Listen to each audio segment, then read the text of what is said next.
Hello Suzaman ဒီချေတို့ရဲ့ dream to drive ဒီတူဒီကနေပြီးတော့ဒီနေ့မှာတော့အဘေးကြောင့်ဆိုတော့ because ဆိုတဲ့နေရာမှာပြောချင်တဲ့အခါသုံးရတဲ့အထူးသဖြင့်ဒီ A1 level မှာသင်ကြားရတဲ့ Dan and Vine ရဲ့အဓိကကွာခြားချက်စာကြောင်းတိဆောက်ပုံတိဆောက်နည်းသုံးပုံသုံးနည်းဘယ်လိုမျိုးကွာခြားတာလဲဆိုတာလေးကိုဒီချေတို့ဒီနေ့ရဲ့ဗီဒီယိုလေးမှာလေ့လာကြည့်လိုက်ကြမယ် So let's start ပထမဆုံးအနေနဲ့ဒီချေတို့ကဘာကိုကြည့်မှာလဲဆိုရင် Dan ကဘယ်လိုမျိုးသုံးရတာလဲဆိုတာကိုကြည့်ကြမယ်သူရဲ့အသေးပဲ English ကဆိုရင်တော့ because လို့ဟာမျိုးပေါ့အဘဲကြောင့်ဆိုတော့ဆိုပြီးတော့ပြောတာသူကဘယ် level မှာသင်ကြားရရလဲဆိုရင်ဒီ share ဒီ A1 2 level ရဲ့နောက်ဆုံးအခန်းရောက်ပြီဆိုရင်အခန်း9ပေါ့နော်အခန်း9မှာဆိုရင်ဒီ Dan ဆိုရဲ grammar လေးကိုသင်ရတယ်သူကဘယ်နေရာမှာသုံးတာလဲဆိုရင်အကြောင်းပြချက် reasons တွေကိုပြချင်တဲ့နေရာမှာသုံးရတယ်အဲ့တော့သူရဲ့စာကြောင်းတည်ဆောက်တဲ့ပုံစံချက်ပုံမှန်တွေ့နေကြအတိုင်းပဲဗာလဲဆိုရင် subject verb object လာမယ်ပြီးတော့ရင်ဗာပြန်လာမှာလဲcomma လေးလာမယ်ပြီးရင် dan dan လေးကိုရေးရမယ်ပြီးတာနဲ့ subject verb object ပဲအဲ့တော့ဘာကွာခြားမှုရှိလဲဘာမှကွာခြားမှုမရှိဘူးအကုန်တူတူပဲဒါပေမဲ့အဓိကသတိထားရမယ့်အချက်ကဂျားတွေက comma လေးကလုံးဝမေ့ကြံခဲ့လို့မရဘူးအဲ့တော့ဒီလို English မှာဆိုရေးတဲ့အခါမှာ because အရှိရစာကြောင်းနဲ့ because လာတယ်ဂျားထဲမှာ comma ခံစရာလို့လားမလိုဘူးဒါပေမဲ့ဒီလိုဂျာမယ်မှာမဖြစ်မနေ comma ခံပြီးရဘာဖြစ်လို့လဲစာကြောင်းနှစ်ကြောင်းကို conjunction ဖြစ်တဲ့ then ဆိုရဲဟာလေးနဲ့ဒီလိုကဆက်တာဒါကြောင့်မို့လို့လို့စာကြောင်းနှစ်ကြောင်းဆက်တဲ့အခြေအနေတိုင်းမှာဆိုရင်ဒီ then မှမဟုတ်ဘူး German grammar မှာစာကြောင်းနှစ်ကြောင်းဆက်ရေးတဲ့ဘယ်အခြေအနေမှာပဲဖြစ်ဖြစ်ဒီလိုဂျားတွေက comma ဖြစ်မနေခံပေးရတယ်အဲ့တော့တခြားအကုန်လုံးရေးထားတာမှန်တယ်ဒီ comma မပါဘူးဆိုရင်လုံးဝမရဘူးမှားတယ်ပေါ့နော်ဒီ comma လုံးဝအရေးကြီးရဲ့ comma ကိုလုံးဝမေ့ချင်ခဲ့လို့မရဘူးအဲ့တော့သူရဲ့စာကြောင်းတည်ဆောက်တဲ့ပုံစံပြောင်းလဲမှုရှိလားမရှိဘူးအရှိမလဲ subject verb object ပဲအနောက်မှာလဲ subject verb object ပဲဒါပေမဲ့ဘာလေးပဲပို့သွားတာလဲဂျားတွေက comma လေးနဲ့ then လေးပဲရေးရတာပို့သွားတာပေါ့နော်နောက်တစ်ခုကကြတော့ဘာလဲဆိုရင်သူကဒီလို Dan ရဲ့ရေးရဲ့စာကြောင်းကဘာလဲ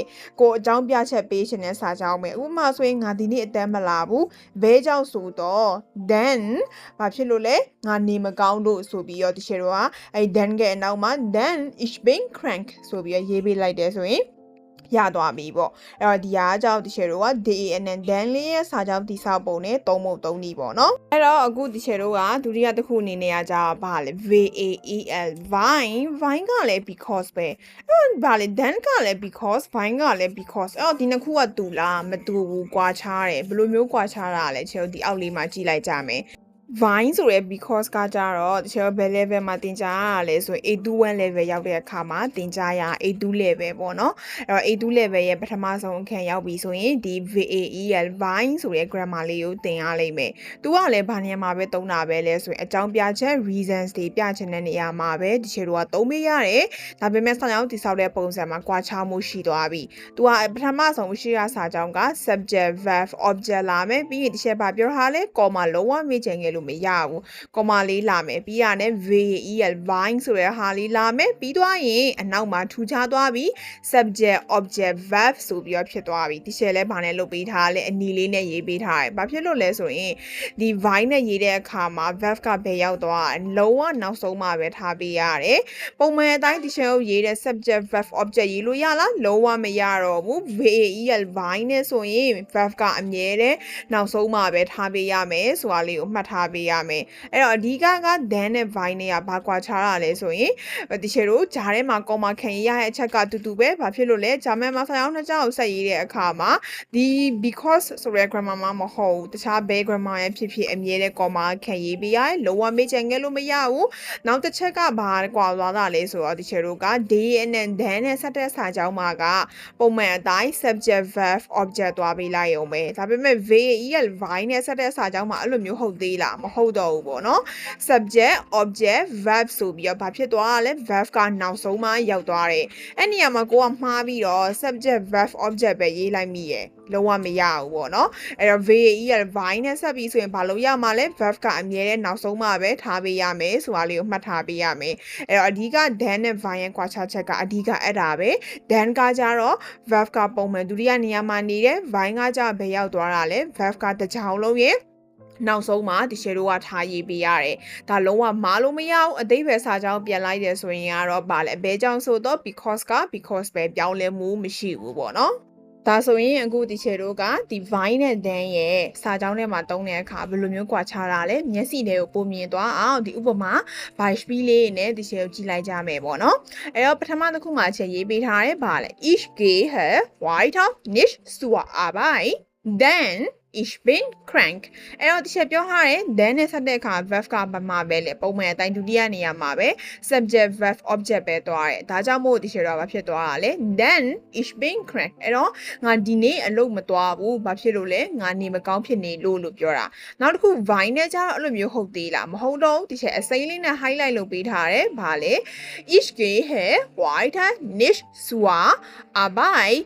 vine ich crank bin အော်ဒီမှာကျတော့ဘာဖြစ်သွားလဲ verb ကနောက်ဆုံးရောက်သွားတယ်မဖြစ်လို့လဲရှယ်ရှင်းမှာပြောခဲ့တယ် vine နဲ့ဆက်တဲ့စာကြောင်းမှာဆိုရင်ဒီချက်တော့မလုပ်ပေးရလဲ verb ကတစ်ကြောင်းလုံးရဲ့နောက်ဆုံးမှာထားရေးပေးရတယ်ဒါကြောင့် vine ich crank bin ဆိုပြီးတော့ဖြစ်သွားတာအဲ့နေရာမှာလောကမှားပြီးတော့ verb ကိုဒုတိယနေရာမှာရေးလို့မရဘူး vine နဲ့ဆိုတာနဲ့ verb ကအမြဲတမ်းနောက်ဆုံးမှာပဲရေးပေးရတယ်ပေါ့အဲ့တော့နှစ်ကြောင်းလုံးရဲ့အဓိပ္ပာယ်ကဘာသာပြန်လိုက်တယ်ဆိုရင်တော့ငါနေမကောင်းလို့ဒီနေ့ငါအလုပ်မသွားဘူးဆိုတဲ့ဟာကိုပြောတာအောက်မှာချက်ရေးပေးထားတယ်ဗာလဲ I don't go to work today because I am sick ဆိုတဲ့ဟာမျိုးပြောချင်တာပဲငါဒီနေ့လုံးမသွားဘူးဘာဖြစ်လို့လဲငါနေမကောင်းလို့ဆိုတဲ့ဟာမျိုးပြောတာအဓိပ္ပာယ်အတူတူပဲဆရာတို့ဒီဆောက်တဲ့ညာဘာကွာသွားလဲ then ကကျတော့ verb ကဒုတိယနေရာမှာ vine ကကျတော့ verb ကနောက်ဆုံးမှာထားပြီးရဒီအချက်ပဲကွာသွားတယ်သတိထားမယ့်အချက်ကဒီကဆရာတို့နှစ်ကြောင်းဆက်တာဖြစ်တဲ့အတွက်ဂျားထဲမှာ common ဖြစ်မနေခံကိုခံပေးရမယ်ဆိုတဲ့အချက်တော့သတိထားပေးရမယ်ပေါ့နော်အဲ့တော့နောက်ထပ်တစ်ခုဒီချက်တော့အောက်က example ဒုတိယမြောက် by speed လေးကိုဆက်ပြီးတော့ကြည့်လိုက်ကြမယ်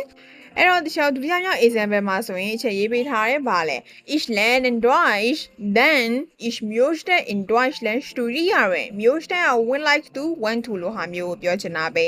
အဲ့တော့ဗာလဲငါဂျာမန်စာလေ့လာတယ်အဘဲကြောင့်ဆိုတော့ဘာဖြစ်လို့လဲငါဂျာမနီမှာကျောင်းတက်ချင်လို့ဆိုတဲ့ဟာမျိုးကိုပြောထားတာပဲ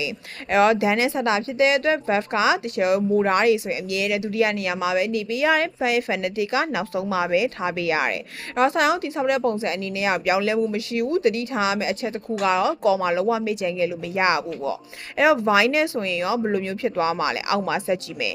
ich lerne Deutsch weil ich in Deutschland studieren möchte အဲ့တော့ဒီချက်ဒီမှာဘာနဲ့လုပ်ပေးထားလဲအစိမ်းနဲ့ highlight လုပ်ပေးထားတယ်အဲ့တော့ဒီမှာ studieren ကလည်း verb ပဲ möchte ကလည်း verb ပဲဘာဖြစ်လို့ möchte ကိုပဲနောက်ဆုံးထားရလဲ studieren ကဘာလို့နောက်ဆုံးမထားရတာလဲ